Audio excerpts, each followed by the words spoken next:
ఇక్కడ నెల్లూరు మున్సిపల్ కార్పొరేషన్లో జరిగిన ఫోర్జరీ సంతకాల కుంభకోణంపై జిల్లా కలెక్టర్ ఆనంద్కి ఫిర్యాదు చేశామన్నారు. ఆయనకు ఆధారాలు సైతం అందజేసినట్లు వివరించారు. నెల్లూరు కార్పొరేషన్లో చోటు చేసుకున్న ఈ మార్ట్గేజ్ ఫోర్జరీ సంతకాల కుంభకోణంలో తవ్వే కొద్దీ అక్రమాలు బయటకొస్తున్నాయన్నారు.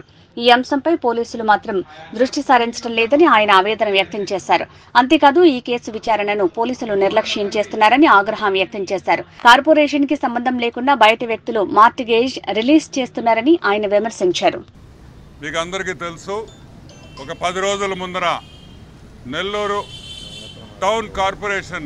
కార్పొరేషన్లో జరిగిన మార్ట్గేజ్ స్కామ్ గురించి మీ ముందరకు వచ్చాను. ఒక నెల్లూరు పట్టణమే కాదు, ఈరోజు గూడూరు, కావలి, ఒంగోలు, విజయవాడ, వైజాగ్, కర్నూలు, ఈరోజు రాష్ట్ర వ్యాప్తంగా ఈరోజు మార్ట్గేజ్ స్కామ్ జరిగిందనేది వాస్తవం. అన్ని బయటకు తీలేను కాబట్టి ఒక నెల్లూరు కార్పొరేషన్లో మా ఊరు కాబట్టి నేను మొత్తం డేటా తీసి మీ ముందరకు తీసుకొని రావడం జరిగింది. ప్రెస్కి అంతా ఇచ్చాం, ఆఫీషియల్స్కి అంతా ఇచ్చాం. ఈ రోజుకి కూడా ఇంత కూడా ఇన్వెస్టిగేషన్ జరగలేదనేది వాస్తవం, అసలు పట్టించుకోలేదనేది వాస్తవం. ఈరోజు నేను చెప్తున్నా ఇన్ని ఫైల్స్ నేను మీకు అందరికీ చూపించా మొన్న ప్రెస్ మీట్లో. ఈరోజు నేను అడుగుతున్నా, బయట వాళ్ళు వచ్చి మార్ట్గేజ్లు రిలీజ్ చేస్తున్నారు. వాళ్ళ పేర్లు ఇచ్చా, ఆధార్ కార్డు నంబర్లు ఇచ్చా, ఫోటోలు ఇచ్చా, ఇప్పటికి కూడా ఎటువంటి ఇన్వెస్టిగేషన్ లేదు, దీని మీద విచారణ ఉండదు అని నాకు అర్థమైపోయింది. కాబట్టి ఈరోజు కలెక్టర్ గారికి ఒక రిప్రజెంటేషన్ ఇచ్చి కరెక్ట్గా వారం లోపల దీని మీద హైకోర్టుకు వెళుతున్నాం. అట్లీస్ట్ న్యాయస్థానం అన్నా ఇక్కడ జరిగిన అవినీతి, ఆ న్యాయస్థానం అన్నా మాకు న్యాయం చేస్తుందని మేమందరం భావిస్తున్నాం. మీకు ఎగ్జాంపుల్ చెప్తాను. ఇదిగో 2 మార్ట్గేజ్లు రిలీజ్ చేశారు. 2 ఒకే ఫైల్ నంబర్, ఒకే ఫైల్ నంబర్ రెండిటికి. ఎట్లా వస్తాయా రెండిటికే ఒకే ఫైల్ నంబర్ అంటే? ఎందుకు ఇప్పుడు ఇంత మొహమాటం ఎందుకని అడుగుతున్నా. అన్నిటికీ ఒకే ఫైల్ నంబర్ వేసి మొత్తం రిలీజ్ చేసేయండి. ఈరోజు నేను చెప్పేది ఒకటే, మార్ట్గేజ్ స్కామ్లో ఫార్జరీ జరిగిందనేది చాలా తక్కువ.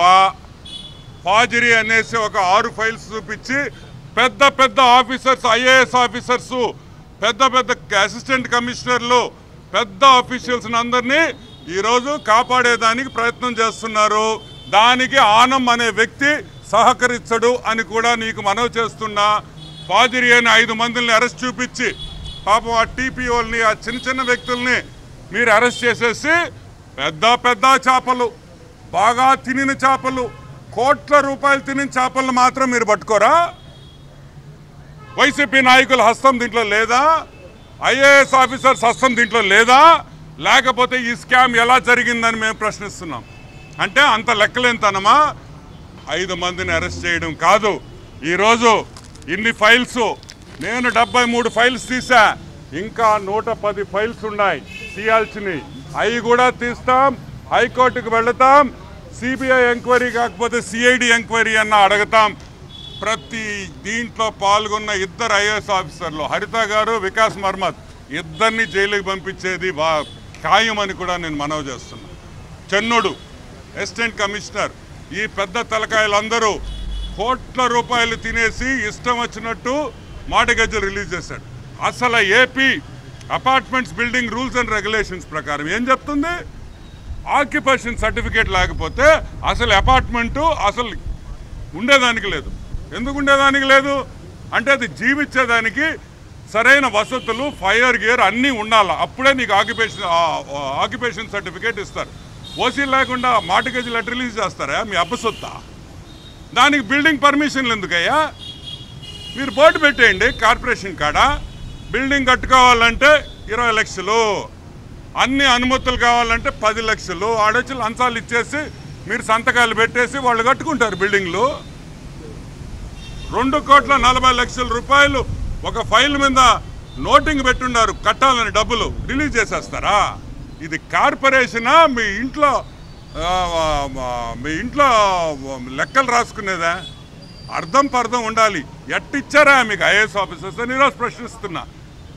what brains do you guys have? You all become IAS officers today and you don't know the bloody basics. I'm questioning the IAS cadre today. How can you have officers like this who digress, who go against every rule in the rule book and they get away with it? No, it's not going to happen. We are going to go to the High Court and let's see what happens. We'll make all these guys pay for all their mistakes that they have done. So, ఇప్పుడు ఏదో పెద్ద scam అయిపోయింది, ఫాజరీలు చేసేసారు, వాళ్ళు చేశారు, వీళ్ళు చేశారు, ఇదంతా ఒత్తి నాన్సెన్స్, అంతా అబద్ధం. ఇది జరిగింది పథకం ప్రకారం 10 నుంచి 15 కోట్ల రూపాయలు చేతులు మారినాయి అనేది వాస్తవం. దీంట్లో పెద్ద పెద్ద వైసీపీ నాయకులు ఆ కాలంలో ఆ ప్రభుత్వంలో జరిగిన స్కామ్ అని కూడా మీకు అందరికీ మనవి చేస్తున్నా. హైకోర్టుకు వెళుతున్నాం, త్వరలో హైకోర్టులోనే తేల్చుకుంటామని కూడా మీకు అందరికీ విజ్ఞప్తి చేస్తున్నాం. Thank you.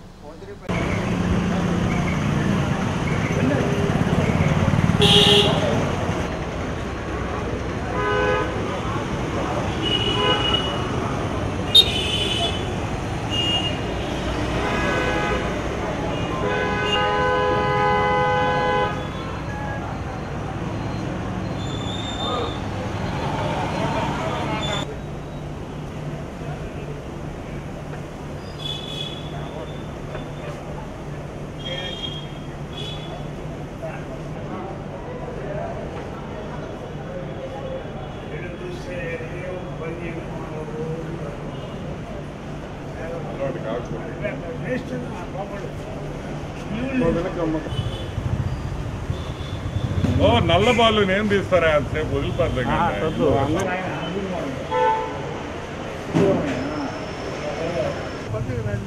ఫోన్ పే చేశారంటే వాళ్ళకి సెట్ చేస్తాం.